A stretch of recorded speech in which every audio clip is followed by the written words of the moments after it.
En el corazón verde y palpitante de la selva, un lamento rompió el silencio. No era el grito de un depredador, ni el canto de un pájaro exótico. Era el llanto desconsolado, casi humano, de una madre gorila acunando el cuerpo inmóvil de su cría. Un guardabosques lo vio todo, paralizado por la escena, sin saber que el verdadero horror no era la muerte, sino lo que vendría después. ¿Qué puede ser peor que la muerte de un hijo? La respuesta a esa pregunta estaba a punto de cambiar el mundo para siempre. Para entender la profundidad de ese grito, debemos retroceder apenas unas horas, cuando el sol de la mañana se filtraba a través del denso dosel del Parque Nacional Virunga, pintando manchas de luz dorada sobre el suelo húmedo. Allí, en medio de ese santuario de vida salvaje, caminaba Mateo, un guardabosques cuya alma parecía tan erosionada como las antiguas rocas del sendero que patrullaba. A sus 40 y tantos años, sus ojos habían visto la majestuosidad de la naturaleza y con demasiada frecuencia su brutal profanación. Cada paso que daba era metódico, cada crujido de una rama bajo sus botas era analizado. Su rifle no descansaba sobre su hombro como un accesorio, sino como una extensión de su deber, un deber que sentía que había fallado en el pasado. La selva era su hogar, pero también su purgatorio. Hace 3 años, una imagen se había grabado a fuego en su memoria. Una cría de elefante, no más grande que un ternero, atrapada en un lazo de alambre, con los ojos vidriosos y sin vida. Había llegado tarde, apenas por un par de horas. El silencio de la madre elefante, que permaneció junto al cuerpo de su hijo durante días, fue un grito más fuerte que cualquier sonido que hubiera escuchado jamás. Esa culpa era el fantasma que lo acompañaba en cada patrulla, el motor que lo impulsaba a adentrarse más, a vigilar más, a ser más de lo que era. No podía permitirse fallar de nuevo. Había rumores, susurros llevados por el viento y compartidos en voz baja en el campamento base, sobre un nuevo grupo de cazadores furtivos. No eran los oportunistas locales de siempre. Estos eran profesionales, silenciosos y despiadados, que utilizaban trampas que mutilaban indiscriminadamente. A varios kilómetros de distancia, en una ladera cubierta de bambú tierno, el mundo era completamente diferente. Allí, la vida transcurría con una inocencia que contrastaba brutalmente con la tensión que carcomía a Mateo. Zaya, una gorila de montaña de lomo plateado, observaba a su pequeño, Kafi, con una devoción infinita. Kafi era una bola de pelo negro y energía pura. Con apenas 2 años, su mundo era un gigantesco patio de recreo. Perseguía mariposas azules que revoloteaban entre las hojas, se golpeaba el pecho en una torpe imitación de su padre, el imponente líder del grupo llamado Akono, y se deleitaba rodando por las laderas cubiertas de musgo. Cada una de sus travesuras era supervisada por la mirada atenta de Zaya. Ella lo acicalaba con una ternura infinita, limpiando la suciedad de su pelaje, y le enseñaba qué brotes eran los más dulces y qué raíces eran las más jugosas. El vínculo entre ellos era el eje sobre el que giraba la vida de la tropa. Akono, el gran patriarca, garantizaba la seguridad del grupo con su presencia formidable, pero era el amor de Zaya por Kafi lo que representaba el futuro. Mientras Kafi jugaba, se acercó a su madre y le ofreció torpemente una flor silvestre. Zaya la tomó, la olió y luego, con un suave gruñido de afecto, le dio una palmadita en la cabeza. Era una escena de paz perfecta, un microcosmos de vida pura y sin adulterar. Sin embargo, incluso en este paraíso, una sombra invisible comenzaba a extenderse. Una sombra tejida con la codicia humana que no entendía de vínculos ni de inocencia. Mientras tanto, la patrulla de Mateo lo llevó a un claro donde el aire se sentía extrañamente quieto. Sus instintos, afilados por años en la selva, le gritaron que algo andaba mal. Se agachó y examinó el barro. Había huellas, no de animales, sino de botas militares, frescas. El dibujo de la suela era desconocido, lo que confirmaba los rumores de un nuevo grupo en la zona. Su corazón comenzó a latir con más fuerza. Siguió el rastro con la cautela de un depredador, moviéndose en silencio, con los sentidos alerta. Unos metros más adelante, encontró lo que temía: el primer signo de su crueldad. Un pequeño trozo de alambre de espino, descartado en el suelo, manchado con una pizca de óxido. No era un lazo simple. Era un diseño pensado para infligir el máximo daño, para asegurar que la presa, sin importar su tamaño, no pudiera escapar. La atmósfera en la selva comenzó a cambiar. Las nubes, antes blancas y esponjosas, se agruparon en el horizonte, adquiriendo un tono grisáceo y amenazador. El aire se volvió más pesado, cargado de humedad y de una tensión palpable. Era como si la propia naturaleza estuviera conteniendo la respiración, anticipando la colisión inminente de estos dos mundos, el del guardabosques atormentado por su pasado y el de la madre gorila que no sabía que su futuro estaba a punto de ser destrozado. En su pequeño mundo de juegos, Kafi, ajeno a todo, se alejó unos metros más de lo habitual, persiguiendo una rana de colores brillantes que saltaba entre las raíces de un árbol antiguo.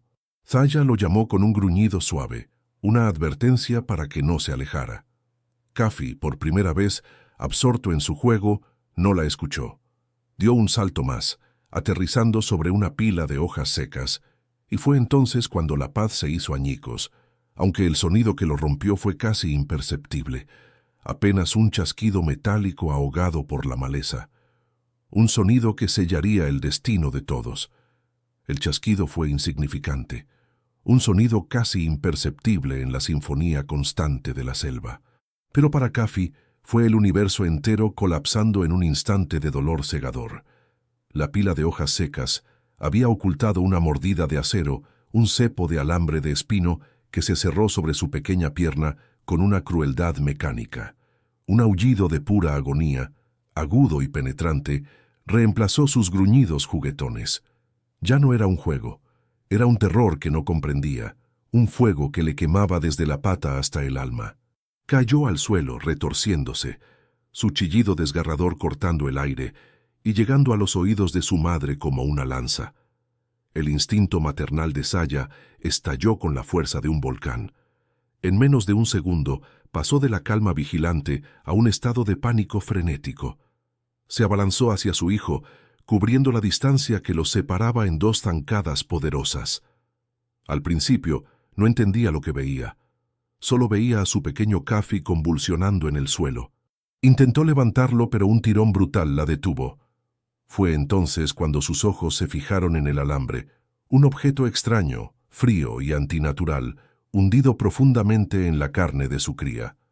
Con un rugido de furia y confusión, Zaya tiró del alambre con sus poderosas manos, pero las púas solo se clavaron más, arrancando otro grito de dolor de la garganta de Kafi. La impotencia absoluta la inundó. Ella, que podía derribar árboles pequeños y enfrentarse a cualquier depredador de la selva, era incapaz de liberar a su hijo de ese pequeño y retorcido trozo de metal. Fue entonces cuando el sonido cambió. El agudo chillido de dolor de Kafi comenzó a desvanecerse, reemplazado por gemidos débiles a medida que el shock y la pérdida de sangre lo debilitaban. Y Zaya, al ver la vida escapándose de los ojos de su hijo, comenzó a llorar. No era un sonido animal común, era un lamento profundo y gutural, una letanía de sufrimiento que emanaba de lo más profundo de su ser. Se sentó, meciendo el cuerpo ahora casi inerte de Kafi en su regazo, y emitió ese quejido que helaba la sangre. Era un sonido que hablaba de un corazón roto, una acusación a un mundo que permitía tal crueldad. Los otros miembros de la tropa se acercaron, formando un círculo sombrío. Incluso Akono, el formidable lomo plateado, observaba en silencio su poder inútil ante esa tragedia silenciosa. A casi 1 kilómetro de distancia, Mateo se detuvo en seco. El sonido le llegó débilmente al principio, pero inconfundible. No era una llamada territorial ni un grito de alarma, era un lamento, un sonido tan cargado de pena que trascendía las barreras de las especies. Su corazón, ya acelerado por el hallazgo de las huellas y el alambre, comenzó a martillear contra sus costillas. Sabía con una certeza aterradora que ese sonido estaba conectado con los cazadores. Dejó caer su mochila con el equipo no esencial y avanzó solo con su rifle, un pequeño botiquín de primeros auxilios y la radio. Se movía como una sombra, utilizando cada árbol, cada arbusto como cobertura. Cada paso era deliberado, silencioso. El lamento se hacía más fuerte, guiándolo, tirando de él como un hilo invisible. Era el sonido de la pesadilla que había revivido en su mente durante 3 largos años. Cuando estuvo lo suficientemente cerca, se tumbó boca abajo, arrastrándose los últimos metros hasta el borde de una densa cortina de helechos. Con un cuidado infinito, apartó una hoja ancha y miró hacia el claro. Lo que vio le robó el aliento y le heló la sangre en las venas. Era una estampa de pura desolación. Saya, la matriarca que había observado a distancia durante años, estaba allí, rota. Sostenía a su cría, Kafi, y lo mecía con una ternura desesperada, mientras ese lamento ininterrumpido brotaba de su pecho. El resto de la familia de gorilas montaba una guardia silenciosa, sus enormes cuerpos encorvados no por sumisión, sino por un dolor compartido. Mateo enfocó sus binoculares y el nudo en su estómago se apretó hasta convertirse en una roca de hielo. La trampa. El mismo tipo de alambre de espino que había encontrado antes, firmemente cerrado sobre la pierna ensangrentada del pequeño gorila. ¿Alguna vez has imaginado vivir algo así? Ser el único testigo de una tragedia tan íntima y brutal, sabiendo que tu mera presencia podría empeorarlo todo. Dinos en los comentarios desde dónde nos estás viendo y no olvides suscribirte. Mateo bajó los binoculares, su respiración atrapada en su garganta. Durante un largo minuto no fue un guardabosques. Fue simplemente un ser vivo presenciando el sufrimiento de otro. Vio el rostro del pequeño elefante en la cara de Kafi. Sintió el silencio de la madre elefante en el llanto de Saya. La culpa y el deber chocaron dentro de él con una fuerza devastadora. Sabía que no podía irse, no podía llegar tarde otra vez, pero ¿qué podía hacer? Estaba solo, frente a una familia de gorilas de montaña, con un macho de lomo plateado de 200 kilos que podría matarlo con un solo golpe. Mientras sopesaba sus opciones imposibles, una ráfaga de viento movió las hojas que lo ocultaban. Fue un movimiento minúsculo, pero en el silencio tenso del claro, fue como una explosión. La cabeza de Saya se levantó de golpe. Sus ojos, enrojecidos por el llanto, recorrieron la línea de árboles y se clavaron directamente en los de Mateo. El tiempo se detuvo. Por una fracción de segundo, sus miradas se cruzaron en un abismo de incomprensión y dolor compartido. Pero esa fracción de segundo se evaporó, y el dolor en los ojos de Saya se transformó instantáneamente en un odio puro y primordial. Vio a Mateo y no vio a un posible salvador. Vio a un humano. Vio la especie que había puesto esa trampa, la especie que le estaba arrebatando a su hijo. Saya soltó un rugido ensordecedor, un sonido que no tenía nada de lamento y todo de furia. Enseñó sus colmillos y al mismo tiempo Akono se puso de pie en toda su imponente altura. Se golpeó el pecho con una serie de golpes atronadores que resonaron como tambores de guerra por todo el valle. Los otros machos siguieron su ejemplo, formando un muro impenetrable de músculo y rabia entre Mateo y la madre afligida. El mensaje era inequívoco, grabado en el lenguaje universal del peligro. Un paso más, y sería el último. El mundo de Mateo y el de Saya finalmente habían colisionado, y el punto de intersección era un campo de batalla de miedo, desesperación y una tensión a punto de estallar. El claro se convirtió en un caldero de furia. El aire, antes solo pesado por la humedad, ahora vibraba con una hostilidad tangible, una onda de choque sónica que emanaba de la garganta de Akono y de las entrañas de Saya. Para Mateo, aplastado contra el suelo fangoso, el mundo se redujo a ese sonido. Era un rugido que no solo se escuchaba, sino que se sentía, en los huesos, en los dientes, en el alma. Cada fibra de su ser, afilada por años de supervivencia en la naturaleza, le gritaba una sola palabra: huye, huye o muere. Pero sus músculos no respondieron. Estaba paralizado no por el pavor, que era una bestia viva y helada en su pecho, sino por la imagen de la pequeña y frágil forma de Kafi en los brazos de su madre. La vida del pequeño gorila era un reloj de arena, y Mateo podía ver con una claridad tortuosa cómo los últimos granos estaban a punto de caer. Su mente, sin embargo, corría a una velocidad febril, descartando opciones con un pánico controlado. La primera opción, la del manual, la sensata, retroceder lentamente, llamar por radio al campamento base, esperar refuerzos con un equipo veterinario. Descartada, tardarían al menos 1 hora en llegar, si es que podían localizarlo con precisión en esa densa vegetación. Para entonces, el pequeño Cafi sería solo un cuerpo frío. La hemorragia y el shock acabarían con él mucho antes. Además, estaba el otro factor, la amenaza fantasma que él sentía tan presente como a los propios gorilas, los cazadores. Ellos no tardarían 1 hora. Conocían el terreno y el sonido de un animal atrapado era una campana llamando a cenar. Retirarse significaba entregarle a Cafi a sus verdugos.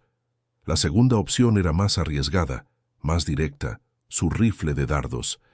Llevaba 2 dosis de tranquilizante, una mezcla calculada para un gorila adulto. Podría intentar sedar a Saya, o incluso a Akono, pero el riesgo era monumental. Disparar a Saya podría hacer que colapsara sobre su cría, aplastándola o asfixiándola. El estrés del animal podría alterar drásticamente el efecto del sedante, requiriendo una dosis mayor, o peor aún, provocando un paro cardíaco. Y si apuntaba a Akono, tendría tiempo antes de que el gigante plateado lo alcanzara y lo partiera en 2. Una carga de un lomo plateado dura menos de 3 segundos. No había margen de error. Un recuerdo amargo le vino a la mente. Un colega, años atrás, había intentado sedar a un leopardo herido. El dardo no hizo efecto lo suficientemente rápido. El funeral fue 1 semana después.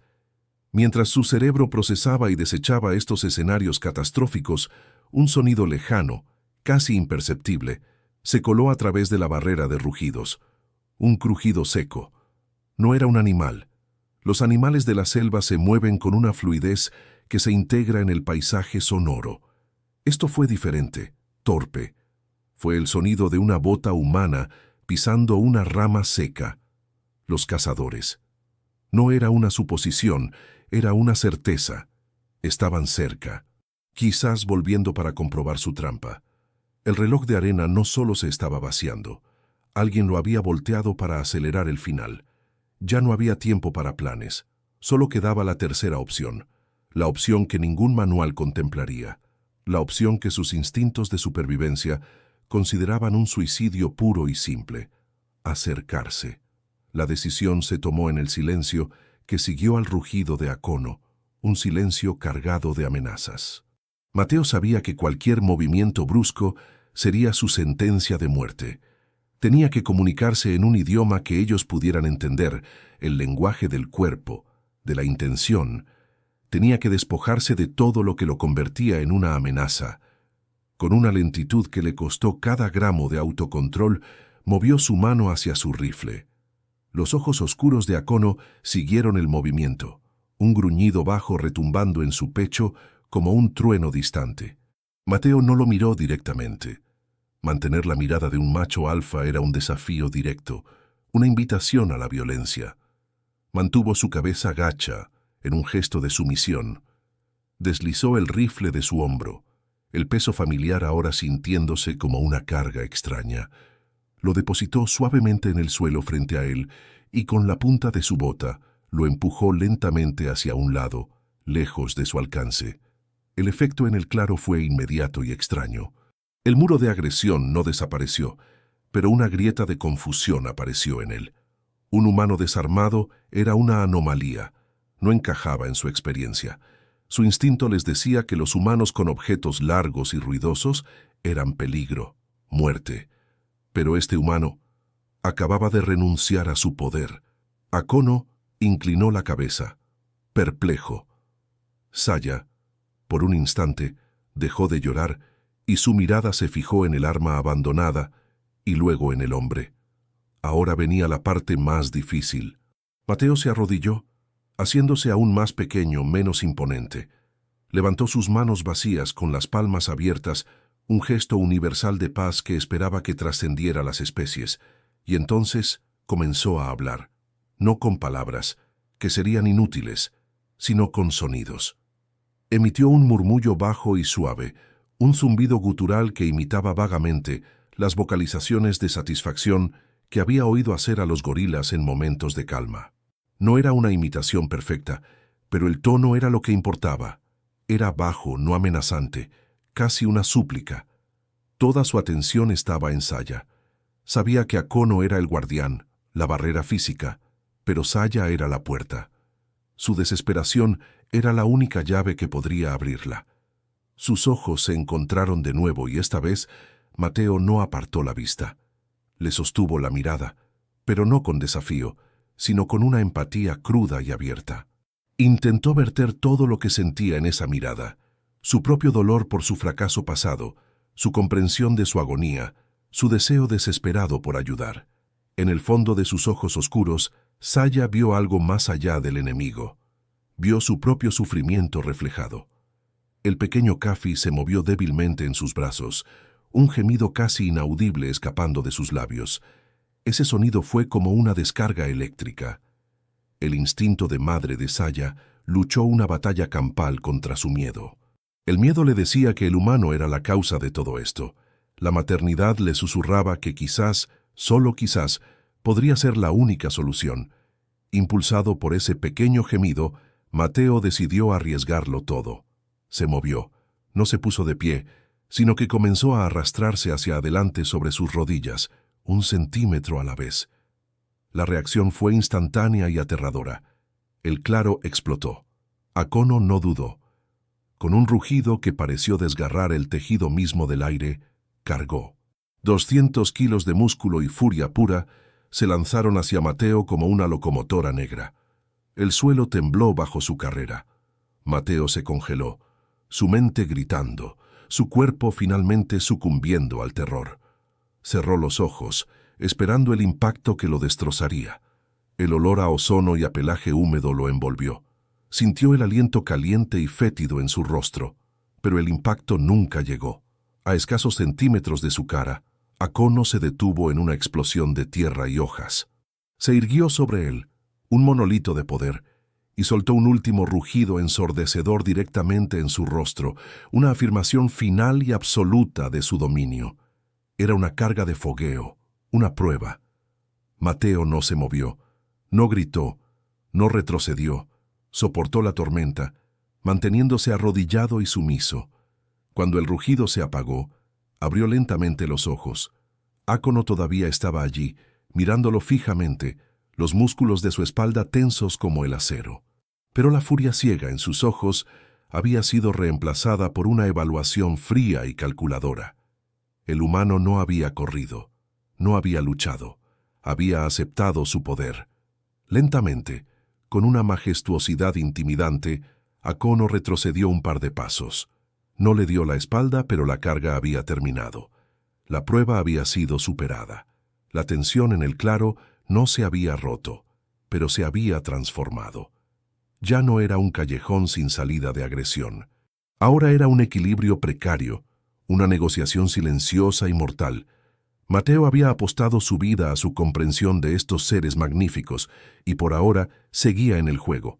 Y al otro lado del claro, Saya lo observaba y en sus ojos, por primera vez, una diminuta y temblorosa chispa de algo parecido a la esperanza comenzaba a nacer en medio del vasto océano de su dolor. El eco del bramido de Akono aún flotaba en el aire denso, una vibración que parecía haberse adherido a las hojas de los árboles y al alma de Mateo. Arrodillado en el fango, con el aliento del gigante plateado todavía quemándole en la cara, se encontró en el epicentro de un silencio casi tan aterrador como el estruendo que lo precedió. La prueba había terminado. La sentencia, sin embargo, aún estaba pendiente, suspendida en la mirada insondable de Saya. Ella era el juez, el jurado y la única esperanza. Cada segundo que pasaba, la vida de Kafi se desvanecía en un susurro, una débil pulsación contra el pecho de su madre. La amenaza de los cazadores era un veneno que se extendía por la selva, y Mateo sabía que la ventana de oportunidad que tenía era microscópica. Era ahora o nunca. Con una lentitud que le provocaba calambres en los músculos, Mateo inició el siguiente movimiento de esa partida de ajedrez mortal. Desvió la mirada del patriarca y la enfocó en la pequeña mochila de lona que había dejado a su lado. Su botiquín de primeros auxilios estaba dentro, pero más importante aún, un pequeño y robusto alicate de corte. La herramienta que podría significar la diferencia entre la vida y la muerte. Movió su mano con la parsimonia de quien desarma una bomba, cada centímetro un riesgo calculado. El simple acto de buscar en su mochila podría ser malinterpretado como la búsqueda de un arma.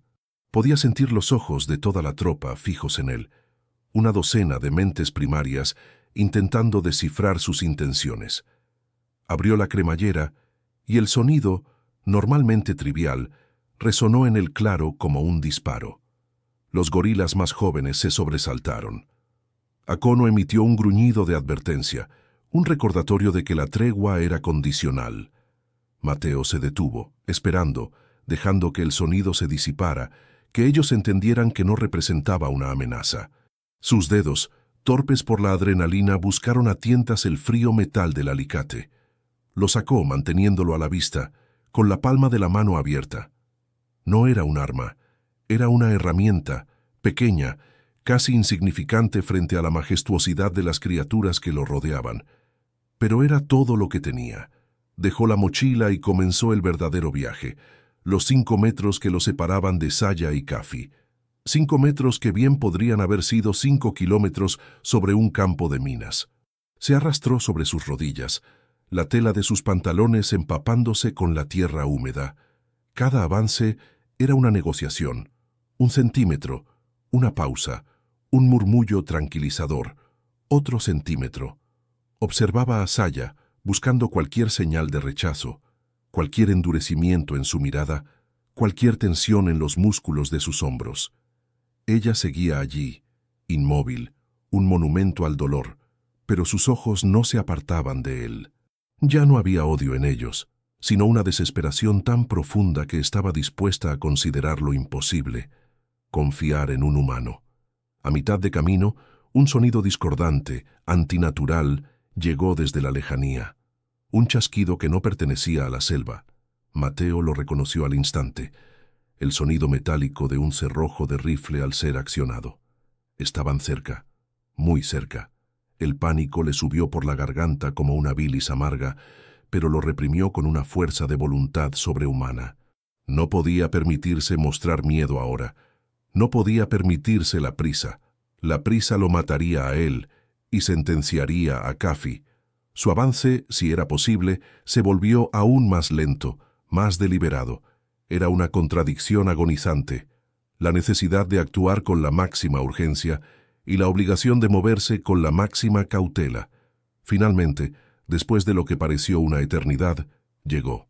Estaba tan cerca que podía oler el aroma almizclado y terroso de Saya, ver las lágrimas secas en el pelaje de sus mejillas, escuchar el respirar entrecortado y superficial del pequeño Kafi.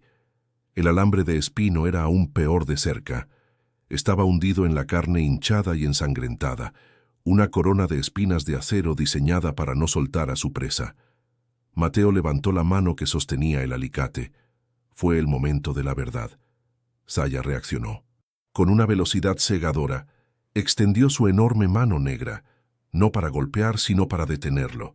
Sus dedos, gruesos y poderosos como las raíces de un árbol antiguo, se posaron sobre el hombro de Mateo. No apretó, no lo lastimó, pero el peso y la fuerza latente en ese contacto eran un mensaje inequívoco. Era un permiso y una advertencia final. Sálvalo, parecía decir su toque, pero si le haces más daño, te destrozaré. Mateo asintió lentamente, como si ella pudiera entender el gesto. Con la otra mano, la que estaba libre, tocó con una delicadeza infinita la pata herida de Kafi. El pequeño se estremeció, pero no gritó. Quizás ya no tenía fuerzas. Mateo posicionó las mandíbulas del alicate alrededor del grueso alambre trenzado. El metal era resistente. Necesitaría aplicar toda su fuerza en un movimiento rápido y limpio. Un movimiento en falso podría pellizcar aún más la herida, causando un dolor insoportable que rompería esa frágil tregua. en ese preciso instante, oyó voces. Murmullos bajos, masculinos, en un dialecto local que apenas entendía. Estaban al otro lado del claro, a menos de 50 metros. Se acercaban, sin duda, para ver qué había caído en su trampa. Se acabó el tiempo. Ignorando el terror que amenazaba con paralizarlo, Mateo se concentró. Todo su mundo se redujo a sus manos, al alicate y al alambre. La mano de Saya seguía en su hombro, un ancla de tensión y esperanza. El aliento de Ácono era una brisa caliente en su nuca. Las voces de los cazadores se hicieron más claras. Apretó los mangos del alicate con toda la fuerza de sus brazos, sus nudillos volviéndose blancos. El metal gimió en protesta, resistiéndose. Por un segundo de puro pánico, pensó que no sería suficiente. Empujó con más fuerza, un gruñido escapando de sus propios labios, canalizando su miedo, su culpa y su desesperación en ese único punto de presión. Y entonces, con un chasquido agudo y liberador que pareció el sonido más fuerte del universo. ¡Clac! El alambre se partió. La tensión se liberó. La pata de Kafi quedó libre. En el mismo instante en que el alambre cedió, una figura humana apareció en el borde del claro, recortada contra la luz. Llevaba un rifle. El desenlace aún no estaba escrito. El éxito del rescate no estaba, ni mucho menos, garantizado. Habían salido de una trampa para caer en otra mucho más grande y mortal. El clac del alambre al romperse fue más que un sonido. Fue una fractura en la realidad. Por un instante infinitesimal, un silencio absoluto descendió sobre el claro, un vacío sonoro donde el miedo, el dolor y la esperanza colisionaron y se aniquilaron mutuamente. Inmediatamente después, el universo se precipitó para llenar ese vacío con un torrente de emoción pura. La tensión que había mantenido a Saya rígida como una estatua de basalto se desvaneció, y su cuerpo se derrumbó sobre su hijo con una ternura abrumadora. Lo atrajo hacia su pecho con una desesperación amorosa, apartando los restos del alambre con una delicadeza que contradecía su inmensa fuerza. Sus labios negros y correosos exploraron la herida, limpiándola suavemente, mientras sus profundos ojos marrones examinaban el daño. Kafi, liberado del dolor agudo y constante, emitió un gemido. No fue un grito de agonía, sino un quejido débil y lastimero, el primer sonido de vida verdadera que había hecho desde que la trampa se cerró. Para Saya, ese sonido fue el sol saliendo después de una noche eterna. Lo acunó meciéndolo, emitiendo una serie de gruñidos bajos y vibrantes, el lenguaje universal de consuelo maternal. Y entonces levantó la cabeza. Su mirada encontró la de Mateo, quien permanecía arrodillado, congelado, con el alicate todavía en la mano como una ofrenda olvidada. El odio había desaparecido. El miedo se había extinguido. Lo que flotaba ahora en la profundidad de sus ojos era algo para lo que el lenguaje humano no tiene palabras. Era un reconocimiento profundo, una gratitud cruda y primigenia que trascendía la barrera entre las especies. No era la mirada de un animal hacia un hombre. Era la mirada de una madre hacia el ser que había salvado a su hijo. Se forjó un puente silencioso a través de esos 5 metros de tierra ensangrentada. Un entendimiento sellado no con palabras, sino con el peso de una vida de vuelta. Para Mateo, esa mirada fue la absolución. El fantasma del pequeño elefante, la culpa que había arrastrado como una cadena durante 3 largos años, se desvaneció en la luz de ese momento. Sintió que una carga insoportable se levantaba de sus hombros, dejándolo extrañamente ligero, vulnerable y completamente humano. Pero la selva no permite que tales momentos de paz duren. La figura en el borde del claro dio un paso adelante, y la ilusión se hizo añicos. El hombre no estaba solo. Un segundo individuo, más corpulento y con una cicatriz que le cruzaba la mejilla, apareció a su lado. Ambos vestían ropas de camuflaje raídas y portaban rifles de caza con una familiaridad letal. Sus ojos recorrieron la escena con una confusión que rápidamente se agrió en codicia y hostilidad. No vieron un rescate. Vieron a un guardabosques, su enemigo natural, interfiriendo con su propiedad. El primero de ellos levantó su rifle, apuntando no a los gorilas, sino directamente al pecho de Mateo. «¿Qué demonios crees que estás haciendo?», espetó el hombre en un dialecto áspero, su voz como grava. «Ese es nuestro». Mateo no necesitó entender las palabras para comprender la intención. Se encontró atrapado en una pesadilla de múltiples frentes. Delante de él, 2 cazadores armados. Detrás de él una familia de gorilas gigantes cuyo comportamiento era, en el mejor de los casos, impredecible. Estaba desarmado, arrodillado, expuesto. Su vida pendía de un hilo más fino que el alambre que acababa de cortar. Pero entonces ocurrió el desenlace que nadie podría haber predicho. Acono, que había permanecido como un observador silencioso y tenso durante el rescate, dio un paso adelante. Su inteligencia, a menudo subestimada por los humanos, había procesado la situación a una velocidad vertiginosa. Había visto al humano arrodillado, desarmado, actuar para liberar a un miembro de su familia. Ahora veía a otros 2 humanos, de pie, armados, apuntando con sus objetos de muerte. El verdadero enemigo se reveló con una claridad cristalina. La trampa, el dolor de Kafi, la amenaza a su familia, todo emanaba de esos recién llegados. El instinto protector de Acono, que antes se había centrado en Mateo, ahora giró 180 grados. El gigante plateado no vio a un guardabosques, vio a un aliado improbable que estaba a punto de ser ejecutado. No hubo una carga ciega, fue un acto de juicio deliberado. Acono inhaló profundamente, inflando su pecho hasta un tamaño monumental. Se irguió sobre sus patas traseras, no solo para parecer más grande, sino para proclamar su dominio sobre ese rincón de la selva. Y entonces soltó un rugido que no se pareció a nada de lo anterior. No era una advertencia, era una declaración de guerra. Un sonido tan potente y visceral que pareció sacudir las propias raíces de los árboles. Fue el sonido de la furia de la naturaleza personificada.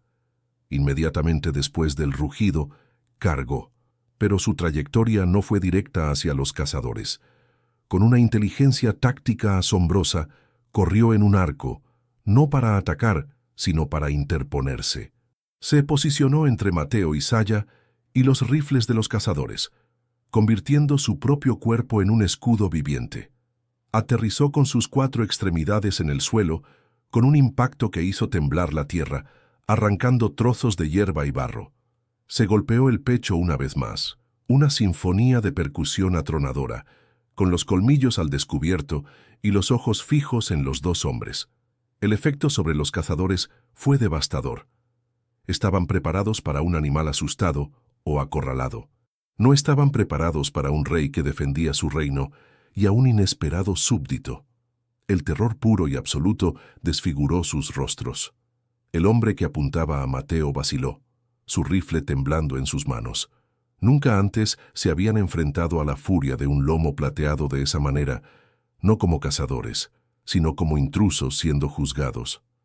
Ese instante de caos fue todo lo que Mateo necesitó. La parálisis del miedo se rompió, y su entrenamiento tomó el control. Se lanzó hacia un lado, rodando por el suelo para buscar la radio que había dejado tirada. Sus dedos se cerraron sobre el plástico frío. Apretó el botón de transmisión, sin molestarse en levantarla a su boca. «¡Código rojo! ¡Código rojo!», gritó, su voz ronca y llena de la adrenalina del momento. «Furtivos, contacto hostil en el sector norte, cuadrante 7. Repito, código rojo, necesito apoyo inmediato». El rugido de Acono y el grito de Mateo se fusionaron en un dúo de resistencia. Los cazadores, al ver a su presa desarmada convertida de repente en una amenaza que podía traer a todo el parque sobre ellos, y enfrentados a una montaña de furia que no mostraba signos de retroceder, tomaron la única decisión que les quedaba. El pánico venció a la codicia. Se dieron la vuelta y huyeron, desapareciendo entre la espesura como fantasmas. El sonido de sus torpes pasos, aplastando la maleza, marcando su retirada. El claro quedó en silencio una vez más. Un silencio diferente. El peligro inmediato se había evaporado. Acono se relajó lentamente. su postura de combate dando paso a una de vigilancia. Saya seguía acunando a Kafi, y Mateo, tirado en el suelo, con la radio aún en la mano, respiraba con dificultad. Levantó la vista y se encontró con la mirada de Akono. El gigante plateado lo observó durante un largo momento, y en esa mirada hubo un entendimiento mutuo. Ya no eran adversarios. Eran los inesperados supervivientes de una batalla que acababan de ganar juntos. El silencio que siguió a la huida de los cazadores fue de una naturaleza completamente distinta. No era el silencio tenso de la anticipación ni el vacío dejado por el terror, sino un silencio de entendimiento, un respiro colectivo en el que el mundo parecía reajustarse sobre un nuevo eje. Mateo permanecía en el suelo, el plástico de la radio frío contra su mejilla sudorosa, su respiración saliendo en jadeos irregulares. El olor a pólvora fantasma, a miedo y a tierra removida llenaba sus fosas nasales. Levantó la vista y vio a Akono, el patriarca, todavía de pie como un centinela oscuro entre él y el mundo exterior. El gigante plateado ya no lo miraba como a una amenaza, ni siquiera como a un aliado temporal. Su mirada era una de evaluación tranquila, un reconocimiento de un pacto forjado en el crisol de la violencia y la desesperación. Desde la distancia, el sonido de voces humanas y el crujido de la maleza aplastada bajo múltiples botas se hizo más fuerte. Los refuerzos, la llamada de Código Rojo había movilizado a la patrulla más cercana. En circunstancias normales, la llegada de más humanos habría enviado a la tropa de gorilas a una retirada defensiva inmediata, desapareciendo entre la espesura como sombras. Pero estas no eran circunstancias normales. Akono se mantuvo firme. Saya, que seguía limpiando la herida de Kafi con una ternura infinita, levantó la cabeza, un gruñido bajo vibrando en su pecho al oír a los recién llegados. El frágil santuario que habían creado estaba a punto de ser violado de nuevo. Mateo se dio cuenta del peligro al instante. Una confrontación entre su equipo y la familia de gorilas sería una catástrofe, un final trágico para un milagro. Se puso de pie lentamente, con las manos todavía a la vista. Cuando sus compañeros, 3 guardabosques armados y con los rostros tensos, irrumpieron en el claro, se detuvieron en seco, atónitos por la escena. Vieron a Mateo, ileso, a pocos metros de un lomo plateado que no mostraba signos de retroceder. Sus instintos tomaron el control y levantaron sus rifles. ¡Alto! La voz de Mateo resonó con una autoridad que nunca antes había poseído. ¡Bajen las armas! ¡Ahora! Sus hombres lo miraron, incrédulos. Bajar sus armas frente a un lomo plateado que no se retiraba era un acto de locura, una violación de todos los protocolos. «Mateo, ¿estás bien? Apártate de ahí», gritó el líder del equipo, Santiago. «Estoy bien», respondió Mateo, sin apartar la vista de Akono. «Ellos están bien, bajen las armas, no son la amenaza». Para demostrar su punto, Mateo dio un paso, no hacia sus compañeros, sino hacia los gorilas. Fue el mayor riesgo de su vida. Pero Akono se limitó a observarlo. Su postura imponente pero no agresiva. La confianza que Mateo depositó en el animal fue la prueba que sus hombres necesitaban. Vacilantes, bajaron sus rifles, la confusión y el asombro grabados en sus rostros. Habían llegado esperando una masacre y se encontraron con un tenso armisticio que desafiaba toda lógica. Poco después llegó la doctora Elena, la veterinaria del parque, con su equipo. La situación se volvió aún más delicada. Kafi necesitaba atención urgente. La herida, aunque ya no sangraba profusamente, era profunda y corría un alto riesgo de infección. Elena explicó que la única manera segura era sedar a Saya para poder trabajar en el pequeño, pero Mateo se negó. «No», dijo con firmeza, «no la sedaremos. Hay otra manera». Él sabía que un dardo tranquilizante sería percibido como un ataque, rompiendo el vínculo que tanto había costado construir. Lo que sucedió a continuación fue lo que verdaderamente comenzó a cimentar la leyenda. Mateo se acercó de nuevo a Saya, hablándole en ese mismo tono bajo y tranquilizador. Le mostró las manos vacías de Elena, luego señaló la herida de Kafi. La madre gorila, con su hijo gimiendo suavemente en su regazo, lo observó, su inteligencia brillando en sus ojos oscuros. Tras una larga pausa, Saya movió ligeramente a Kafi, exponiendo la pierna herida. Fue un permiso. Con Mateo actuando como un puente de confianza, arrodillado junto a Saya durante todo el procedimiento, Elena pudo limpiar la herida, aplicar un potente antibiótico y vendar la pierna del pequeño. Trabajó con una velocidad y precisión asombrosas, consciente de que estaba operando dentro de una burbuja de confianza que podía estallar en cualquier momento. Mientras tanto, la huida de los cazadores no fue un final, sino un principio. La descripción de Mateo y la rápida coordinación de las patrullas llevaron a su captura apenas 2 horas después, y no eran simples furtivos, resultaron ser piezas clave en una de las redes de caza ilegal más notorias y brutales de la región, responsable de la matanza de docenas de animales. Su captura y la información que proporcionaron bajo interrogatorio desencadenó una operación a gran escala que condujo al desmantelamiento de toda la red en los meses siguientes. La noticia de que la caída de este sindicato criminal se debió a la defensa de un gorila hacia un guardabosques se filtró a la prensa. La historia explotó. Se convirtió en un fenómeno global, un faro de esperanza en un mundo a menudo oscuro. No era solo la historia de un rescate, era la historia de una alianza imposible, una prueba viviente de que la empatía podía ser un arma más poderosa que cualquier rifle. El desenlace, en efecto, había sorprendido al mundo. ¡Qué final increíble! ¿Qué harías tú en esa situación? Comenta tu opinión y suscríbete para no perderte ninguna de nuestras historias. 3 meses después, la temporada de lluvias había llegado y se había ido, dejando la selva con un verde vibrante y exuberante, como si la tierra misma hubiera sido lavada de sus pecados. Mateo caminaba por un sendero familiar, pero algo en él era irrevocablemente diferente. La pesadez en sus hombros había desaparecido, reemplazada por una calma serena. Sus ojos ya no buscaban amenazas con desesperación, sino que observaban la vida con una renovada sensación de asombro.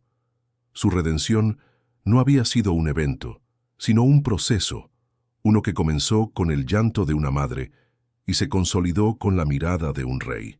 Llegó a una cresta desde donde podía observar el valle favorito de la tropa de Ácono, y allí estaban. La familia estaba reunida, disfrutando de los brotes de bambú frescos. Su mirada buscó inmediatamente y encontró a Kafi. El joven gorila ya no era una criatura frágil y herida. Era un torbellino de energía, persiguiendo a otro joven, rodando por la hierba con una alegría incontenible.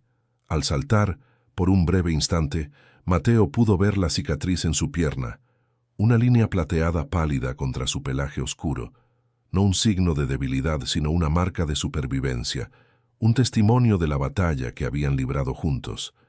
Como si sintiera su presencia, Saya levantó la vista de su comida. Sus ojos escanearon la cresta y se posaron en la figura solitaria de Mateo. No hubo alarma, no hubo gruñidos, no hubo ninguna señal de la hostilidad que una vez había definido su encuentro. Simplemente lo miró, y en esa mirada, a través de la distancia, Mateo sintió el peso de su historia compartida. Fue un reconocimiento silencioso, un agradecimiento que no necesitaba sonido. Duró apenas 10 segundos, pero en ese lapso se comunicó un universo de entendimiento. Saya parpadeó lentamente, un gesto de confianza, y luego con una calma majestuosa se volvió para reunirse con su familia. No huyeron, no se escondieron, simplemente continuaron con su vida, aceptando su presencia como una parte pacífica del paisaje. Mateo se quedó allí durante mucho tiempo, observándolos, una sonrisa formándose en sus labios. El legado de ese día no estaba en los titulares de los periódicos ni en la fama que ahora lo rodeaba. Estaba allí, en esa aceptación silenciosa. Era un legado de respeto mutuo, un puente invisible construido entre dos mundos, un recordatorio perpetuo de que en el corazón de la naturaleza, bajo las diferentes pieles y formas, late un único y universal pulso de vida.